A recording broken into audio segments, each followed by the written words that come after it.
On se retrouve aujourd'hui pour une nouvelle vidéo interview. Une interview avec une personne avec laquelle j'ai l'habitude de travailler qui n'est pas sophrologue. Je vais vous présenter une artiste peintre, coach pour personnes hypersensibles. Allez, suivez-moi, c'est parti.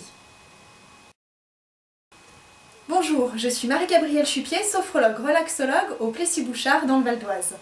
Aujourd'hui, je vous présente une collègue et amie et je vais te laisser te présenter. Bonjour, je suis Christine Orihuela. Je suis artiste peintre et coach pour les personnes hypersensibles.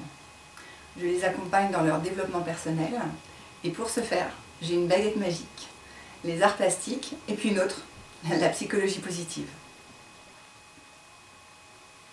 Alors Christine, est-ce que tu peux nous parler un peu de ta formation, s'il te plaît? Alors, de mon côté artiste, oui. J'ai toujours créé avec mes mains depuis toute petite, mais au fur et à mesure, j'ai voulu me perfectionner. Donc j'ai suivi des cours aux Beaux-Arts de Paris et puis je me suis formée aussi à l'école Boulle, au Greta des Arts Appliqués, pour une formation en architecture d'intérieur. Voilà. Au niveau de ma pratique de coach, je me suis formée auprès de Evelyne Ollier, qui est art thérapeute et qui a créé l'atelier des 36 outils. Je me suis également penchée sur la pédagogie positive auprès d'Isabelle Payot. Et puis, pour couronner le tout, j'avais une grande soif de connaissances au niveau des neurosciences, ces sciences qui nous permettent d'en savoir plus sur le fonctionnement du cerveau humain. Et là, j'ai suivi les enseignements de Gervais Sirois et Sylvie Dubé, qui sont deux spécialistes de la pédagogie au Canada. Alors, est-ce que tu peux nous dire un petit peu ce qui t'a amené à faire ce métier? Oh, c'est une longue histoire, hein. Il faudrait toute une journée pour que je te la raconte. Alors, on la fait courte? On va la faire courte. Le maître mot, c'est l'empêchement. L'empêchement, j'ai vécu ça toute ma vie. J'ai été empêchée d'être moi-même. Et j'accompagne aujourd'hui les gens qui se sentent empêchés. C'est le sens que je donne à mon métier, qui est devenu vraiment le sens de ma vie. Donc il faudrait toute une journée pour que je vous explique tout ce qui m'a amené à faire cela. Vous pouvez retrouver toutes ces informations sur mon site internet bien-être et créativité.fr. Alors, j'ai vécu un burn-out et un licenciement, ce qui m'a amené à devoir repenser pratiquement tout mon cheminement. J'ai fait beaucoup de travail sur moi-même pour apprendre à oser être moi-même, oser être dans mes valeurs, dans ce qui comptait pour moi.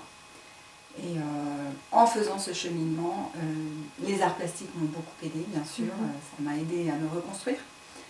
Et j'ai voulu le donner aux autres, ce que j'avais éprouvé, ce que j'avais trouvé, ce que j'avais ressenti, et tout le chemin que j'ai pu faire là, je voulais le retransmettre. Donc une vraie mission de partage. Oui, une mission de partage et une mission de vie. Alors qu'est-ce qui te motive aujourd'hui? Donc il s'agit pour moi d'aider les autres à redécouvrir leurs talents, leurs ressources propres, à se reconnecter à elles-mêmes. Et quoi de mieux pour cela que la créativité, qui permet d'accéder à une meilleure connaissance de soi-même. Alors est-ce que tu pourrais nous dire, Christine, ce qui te plaît particulièrement dans ce métier? Il y a un moment extraordinaire. C'est le moment où je vois briller dans les yeux de la personne que j'accompagne cette petite lueur qui lui redonne espoir. Elle a compris où se situaient ses forces, ses talents, elle sait où puiser dans ses ressources et elle a acquis un certain nombre d'outils qui vont lui servir à aller vers elle-même. Et ça, c'est vraiment le sens de mon métier. Et donc, où exerces-tu? Alors, j'exerce à Saint-Leu-la-Forêt, dans le Val d'Oise, petite bourgade, en bordure de forêt de Montmorency. Un endroit vraiment charmant, avec beaucoup de nature tout autour. Et donc aujourd'hui, tu as la gentillesse de nous accueillir chez toi, ici, dans ton atelier. Donc ce que je te propose, si tu es d'accord, c'est de nous faire un petit tour du propriétaire. Avec plaisir. Super. Allons-y.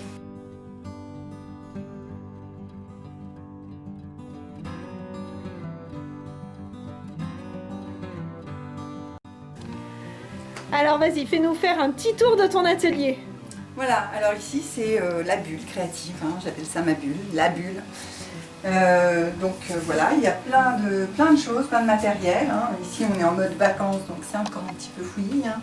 Il va y avoir du redressement dans l'air bientôt.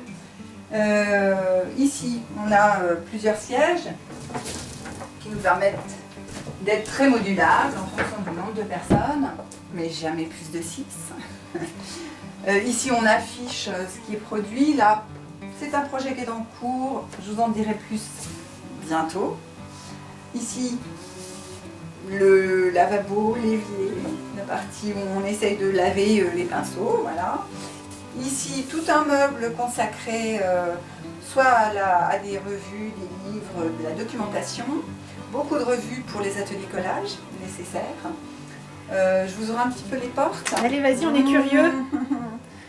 Voilà, des cols, des tables, des assiettes. Et là, on est dans les peintures jusqu'en bas. Ici, ce sont les outils de toutes sortes. Alors, des cols, des pinceaux de toutes sortes. En dessous, on a des encres, des craies. Et encore des outils, enfin bon, je vous dis pas tout. La caverne d'Ali Baba. C'est la caverne d'Ali Baba, il y en a un petit peu à droite à gauche. Ici c'est l'espace petite pause. On fait toujours une pause dans les ateliers. On bouge son corps, on hydrate son corps, on fait une pause. Voilà. Ici vous avez les horaires, les stages, des petites notifications d'événements. Voilà. Et puis au centre, que vous ne voyez pas avec la caméra, c'est la table, également modulable. Voilà, qui peut grandir au gré des besoins. Voilà, en art classique, on a besoin de beaucoup d'espace. Beaucoup, beaucoup. Voilà, j'espère que ça vous a plu. J'espère vous retrouver très bientôt. Alors maintenant qu'on a vu un petit peu où tu travaillais, est-ce que tu pourrais nous expliquer comment se déroulent tes ateliers, tes stages? Voilà, comment ça se passe? Alors, il y a un préalable qui est important pour moi, c'est que je rencontre les personnes avant même qu'elles s'inscrivent. C'est important pour moi de leur montrer le lieu, de leur faire partager tout ce qui se passe ici, et puis de rentrer en connexion avec elles dès maintenant, dès la première rencontre. Mais ça n'est pas le moment où on va faire quelque chose ensemble, c'est juste une prise de connaissance mutuelle. Ensuite, que ce soit un programme, un stage ou un atelier artistique, il y a toujours une partie où on se reconnecte à soi, où on s'apaise, on essaye de limiter les bavardages de notre mental pour rentrer dans la pratique artistique et la connaissance de ce qu'on va faire. Voilà, c'est un beau préalable pour se connecter à soi. Et ensuite, on y va, on fonce, on crée. Et après c'est parti. Et c'est parti. Après, il y a aussi à la fin de la séance un petit moment où on exprime, si on le souhaite, c'est toujours facultatif, ce qu'on a ressenti, ce qu'on a découvert sur la séance, sur soi, sur la pratique. Un temps d'échange en fait. C'est un temps d'échange, c'est un moment où la personne exprime ou pas. Parce que ça, un moment où on peut choix. poser des mots sur ce qu'on a vécu, sur ce qui a été fait. Exactement, exactement. Encore, il y a de sacrées découvertes sur soi. Encore un petit lien avec la sophrologie. Hein. Tout à fait. Nous, à la fin de la séance aussi, on va poser des mots. D'où l'intérêt de faire des ateliers communs. On va en parler un petit peu plus tard. Ouais. Et est-ce que tu peux expliquer un petit peu comment nous, on s'est rencontrés, comment on est arrivés à travailler ensemble? Oui, je crois bien me souvenir que je cherchais des gens avec qui développer des partenariats, et notamment la sophrologie, qui pour moi est une des disciplines qui permet de se reconnecter à soi. Et donc j'ai cherché sur internet, et puis surtout autour de chez moi. C'est important de rester autour, parce que j'aime beaucoup tout ce qui est local. Et donc j'ai été découverte sur Messenger. Ouais. Je t'ai contacté, et puis on a décidé que finalement ce serait pas mal de se rencontrer. Voilà comment c'est arrivé. Le début d'une grande aventure. Et donc à la suite de cette rencontre, nous avons décidé d'organiser des ateliers communs, un atelier de peinture intuitive sophrologie. Donc on va vous expliquer un petit peu comment se déroule cet atelier, comment ça fonctionne. Donc sur une première partie, on va avoir une séance de sophrologie, et puis sur la deuxième partie, on va être plus dans l'intuition et dans la création. Est-ce que tu peux nous en dire un petit peu plus? Ben oui. Pour accéder à cette partie intuitive de nous, on ne le fait pas juste en arrivant, en déposant son sac et en se mettant à travailler. On a besoin d'un temps, j'irais un sas de décompression, un sas où on va poser les choses, on va s'apaiser, on va rentrer dans un esprit ou un état d'esprit relaxé grâce à la sophrologisation, c'est ça qu'on dit? C'est ça. Voilà.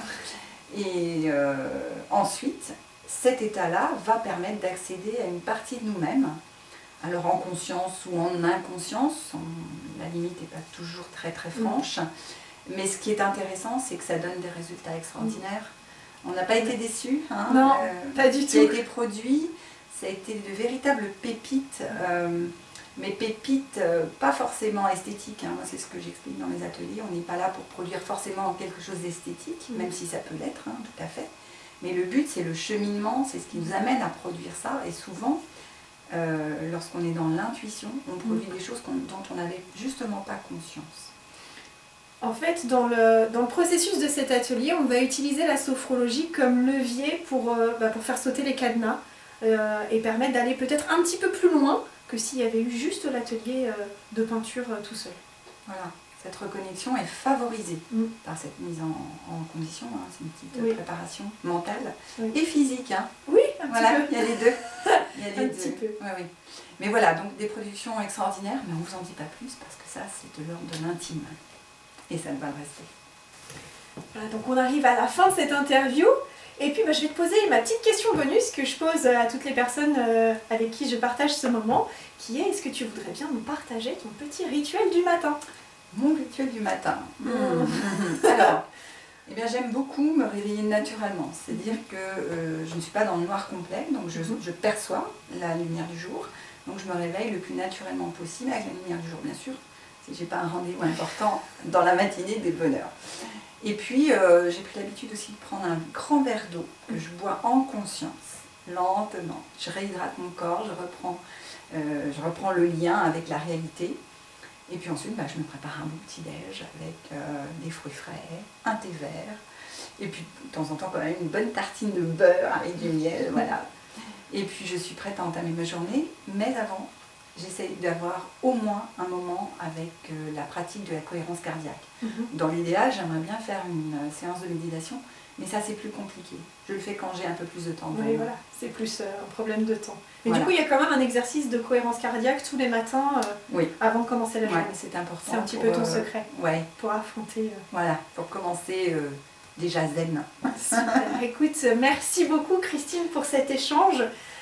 Et puis écoutez, je vous propose, si vous êtes curieux, d'aller voir le site de Christine. N'hésitez pas à commenter, à nous donner vos avis, à poser vos questions. Et puis on espère vous voir très prochainement dans un de nos ateliers. Merci Marie-Gabrielle. Merci, à bientôt. Ciao, au revoir.